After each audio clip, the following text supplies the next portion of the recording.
We are here today with employment attorney Margaret Hart Edwards of Littler Mendelsohn. Attorney Hart, what are some of the biggest misconceptions about the ADA as it relates to workers' compensation? One of them is that the definitions of disability are completely different.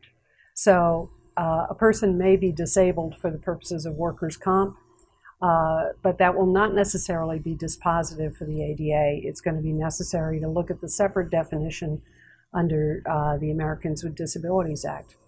Another is that at the end of the workers' comp process, when the person really cannot, they're permanent and stationary, there's nothing more that can be done, that very often is kind of the end of the road in the workers' comp process. It is not the end of the road under the ADA. In some respects, it's the beginning of the road, although ideally the reasonable accommodation process has started before that point. It certainly has to start at that point. And I know this is kind of a tough question, but what does the ADA require generally for reasonable accommodation? Well, the ADA requires that the employer engage in an interactive process to discover what accommodations might exist that would be reasonable, that would allow the employee to perform the essential functions of the job.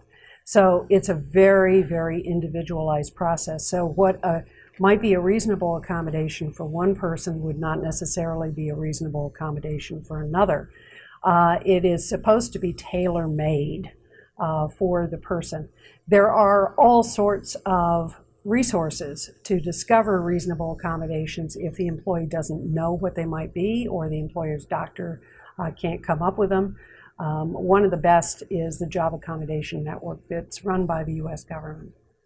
So how has the definition of disability been expanded under the ADA?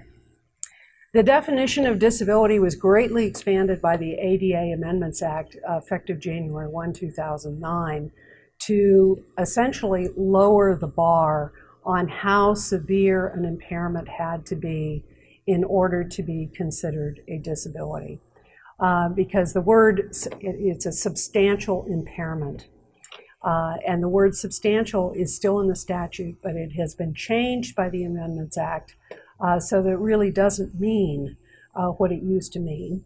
And now almost any kind of impairment, including temporary impairments that do have some kind of real effect on a person, is going to be covered by the Disability Act. Last question.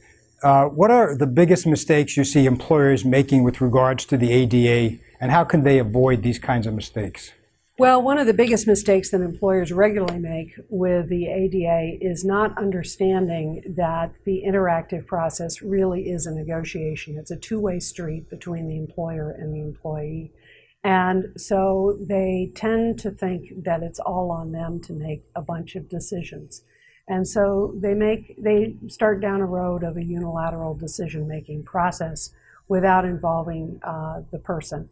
And this is not only not what the ADA contemplates, but it's also losing a fantastic opportunity to get information from the employee. After all, the employee probably knows his own impairment better than anybody else, and also knows his own limitations better than anyone else. So it's really important to involve the employee in the process in a good faith way. Thank you very much. Thank you.